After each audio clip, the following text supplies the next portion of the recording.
সোজা থালা হাতে চলে এসেছি, কারণ আর ঝুড়িতে ফুল ধরছে না, অনেক ফুল হচ্ছে গাছে। তো আমি এখানে একটা একটা করে পেরে নিচ্ছিলাম, আর বরমশাই এই ভিডিওটা করছিল। আজকে সব ধরনের জবা ফুটেছে, অরেঞ্জ কালার, রেড কালার, থোকা জবা। অবশ্য কয়েকটা জবা ফুটেও নি, আমার পছন্দের জবাটি যেমন ফোটেনি, যেটা গোলাপের মতো দেখতে, বাট বাকি সব ফুটেছে। এই যে রেড কালারের দেশি জবা, ইনফ্যাক্ট আমার বাগানের সবচেয়ে বড় জবাও আজকে ফুটেছে। অনেকক্ষণ ধরে ফুল তুলছি।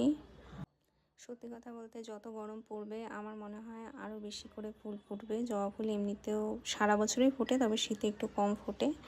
আমার ছাদে অনেক রকমের জবা আছে, প্রায় 17-18 রকমের জবা আছে, কিন্তু রোজ সব ফুল একসাথে ফোটে না।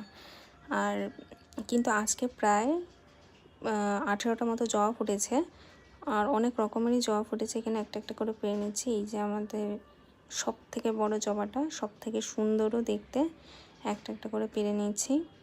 এগুলো একসাথে 3-4টের বেশি ফোটেও না, প্রত্যেক দিন দেখি একটা করে ফোটে, কিন্তু তাতে কি হয়েছে, আমার থালা আজকে ভরে গেছে। একমাত্র এই দেশি জবাগুলোই 3-4টে করে ফোটে দেখি। এই ঝুমকো জবাটাও আজকে একটাই ফুটেছে। তো এই তো পুজোর থালা রেডি। আজকে একেবারে ফুলে ভরে উঠেছে, অন্য কোনো ফুল আর পারলাম না, এই জন্য